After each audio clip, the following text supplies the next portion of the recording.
Wow, okay. If I manage to record this video and catch a light by the time it ends, then it'll be a miracle, because another video with bad lighting, I think it's gonna become my thing.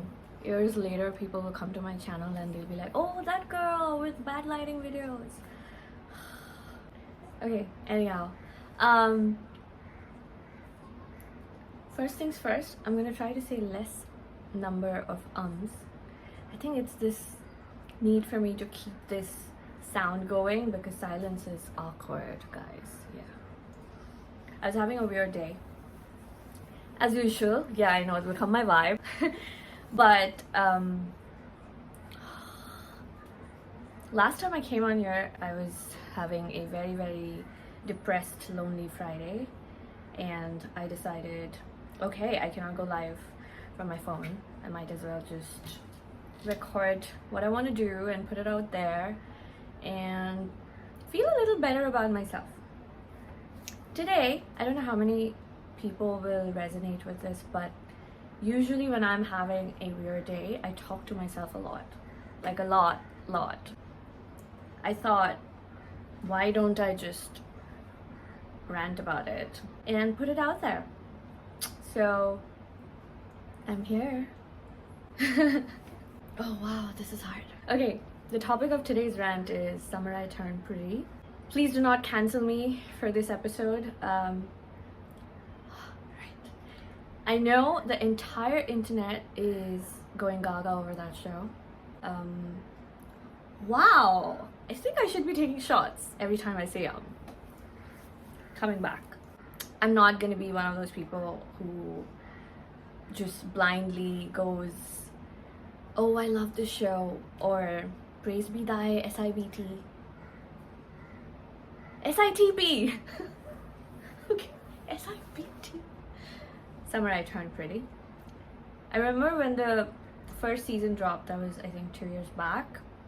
I was not that thrilled about it, but when season 2 dropped, it got me hooked because I started to see a lot of promise in the growth of the characters, and it was not one of those, it was not turning out to be a completely cliche show.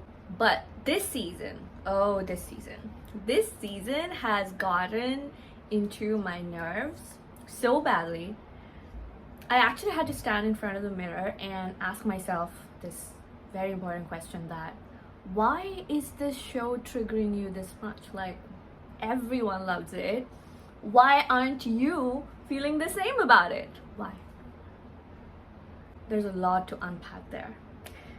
I realized the reason I have been so triggered, on edge by everything that went on in the almost 90% of the whole season 3 was because this character Belly reminds me of me. I mean it. Okay, the most important thing that I want to discuss is this idea, this romanticized notion of first love is eternal love. Or so, setting the sort of this benchmark where everyone has to gain this as some sort of lifetime achievement, that, oh, my first love is basically my eternal love and forever love. But hello, most of us don't end up with our first lovers. Do we? I'm right. Am I right? I think I am. That's beyond the point. The point that I want to get to is first love is messy, it's traumatic, and it's nowhere close to what entertainment media has been feeding us from the beginning of time. I don't know, whatever the agenda they have, I keep thinking, what could possibly be their agenda to sell first love like that? Have they always tried to set us up for failure? Because it feels like a conspiracy. Like, you cannot win this. You would be 1 in a million if you can actually win this. Set this insane benchmark up for yourself and actually achieve it. It's not logical. The age that you experience first love or first crush turned into love, or whatever the definition of love is in that age. Firstly, you don't know what love is. Secondly, you're fighting. Your body is a war zone of hormones. You're trying to figure out what your own desires and needs are. How can you possibly try to figure out in that moment what another person needs or what their desires are? That is where codependency, trauma, abuse, and all sorts of negative things that are associated with relationships percolate through those cracks. Insecurities. Oh, I can go on and on about this. Belly is supposed to be Team Belly, or at least the character arc should have led her to that. And yes, episode 10 almost gave us that. We love Belly in Paris. We love everything Paris has to offer to Belly. And it took her a while, and no matter what the reason was, even if it was running away from her life, she ended up there after almost giving it up for a boy. I don't care if that boy has blue eyes. Paris and everything about Paris for Belly is amazing, and I loved it. Like, episode 10 was a breath of fresh air that I needed, that I wasn't given in this entire season until that point. But she was still hung up. She was still hung up, which is no good. A hung up Belly is no good anywhere, right? But I saw promise. I thought, this time, the creators of the show, in this new era and modern age that we so call it, is gonna see a different avenue and bring it in a different way. I don't have anything against Conrad. I know Conrad has great hair, yeah. But what about Belly? She is the protagonist of the show. This is a young woman who is being watched by millions of young women all over the world.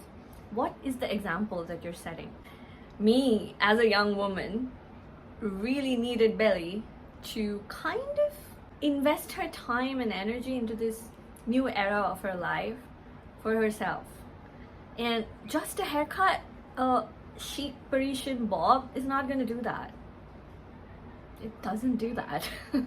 It's a lot of time, a lot of hard work, a lot of tears. Yes, I agree. It's never easy. It's never easy. Going back to what is familiar is the easiest thing ever. And that is where evolution doesn't happen. We human beings are expected to evolve over time. It's only when we don't step out of our comfort zones, what is familiar, is when we do not evolve. So this it turned out to be that. Spoiler alert, Team Conrad dealt and sealed. Team Jeremiah done with. And that whole scene of her running to the station, I mean, I'm a writer, I get it. You have to do certain things that the audience enjoys, and sometimes, you know, you hand it to them. But at least they could have given some sort of scene where she was trying to call him dude. This is the age where you connect with the entire world with the internet. Like, there was not one moment where we saw her trying to call him and, you know, the phone didn't go through. Something logical should have been there, but no. Our girl has to run to the station and stop her first love. And yeah, the expected conclusion of the show was that, well, Conrad and Belly are supposedly soulmates, forever love, blah, blah, blah. Okay. I know, I sound like a cynic. I'm not a cynic. I love love. Everything that I do in my life comes out of love. I love love so much that I have hit rock bottom, multiple rock bottoms in my life because of love. So love is not the issue here. My problem is with the idea of selling first love. Because first love is messy. In real life, it is messy. If someone asks me about my first love, that's a topic I avoid all the time. I don't revisit that. I don't want to revisit it. It did not leave me with anything that I hold as a memory. It's a trauma that I'm processing over therapy for years now. So, do I have a point in this rant? Yes, my point is, whether it's in the West or it's in the East, the entertainment media has been feeding us young people with this idea and notion of first love is this benchmark, is this achievement. It's the shit, you know? But it's not. Because I know people, I have friends who have not experienced first love in the way that one would assume they would experience it, or the shows and the movies build it up like that. And guys, that's not something that you have to worry about. Eventually you're gonna grow up to be this wonderful woman who knows herself, and if and when you want to fall in love, and you do, that is when you find someone who's gonna be relatable, someone who's gonna respect you for who you are, because that's when you've managed to know yourself, what they haven't been selling, and that is self-love. No matter how much people want to deny it, I think self-love is the only first love that we need to be taught at a very, very young age. Not even teenage, like a very young age. That's the benchmark. That is the lifetime achievement that we should be working towards. Because only when you hold yourself with so much love and grace is when the world reflects it back to you. Law of Attraction 101, guys. Like, the universe gives you everything that you are. Not always what you want, because what you want is just the baseline, it's just desire. It's only when you embody it is when the universe gives it to you. I know I turned this into a little bit of a metaphysical rant right now, but you get my point. I mean, why is nobody selling self-love as first love? I know there are narratives out there now that do emphasize that, which is a rarity, but it exists. But I want to see more of it. I want to see more of it, because there's this one moment in the finale of Summer I Turned Pretty, which is the only moment that I care about in this entire season, and that's like the saddest thing that I can say, because I liked this show. I do not hate it. Yes, there are moments that entertain you, that fill you with warmth, the friendships, the way the parents interact with their kids. It's not all bad. But coming back to the moment that I was talking about, the moment where she finds Conrad in the train and she declares that she chooses him out of her sheer will, not because someone told her, not because of their trauma bond, not because it is expected to be, but because she wants to be with him. And that was the only empowering moment in this entire season that kind of got my attention, and I made my peace. I made my peace with the ending and with the fact that she went back to Conrad. I would have loved for her to go to Mexico. Oh God, she could have traveled the world with the boy who was head over heels.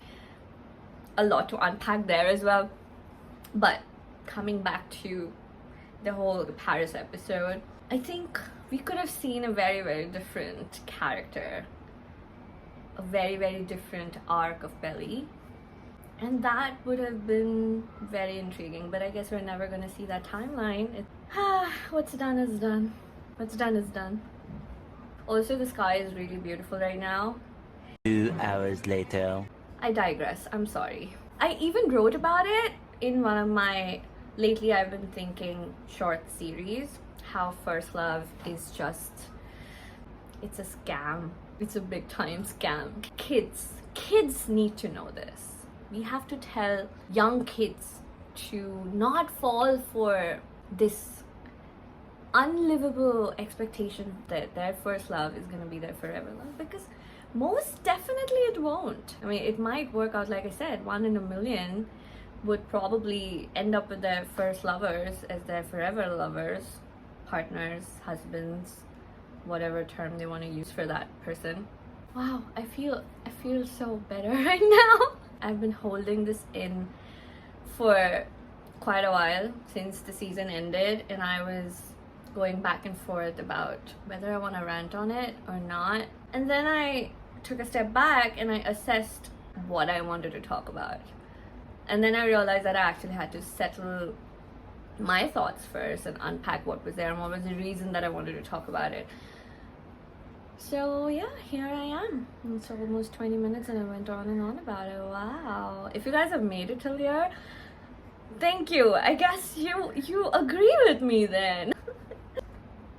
If I ever talk about my first love experience, there would be very handful of funny moments, which, like I said, I wrote about all of that in one of my 7-episode series. It's not a plug, guys, but I'm talking about it because I've already ranted about it in one of my shorts series seasons.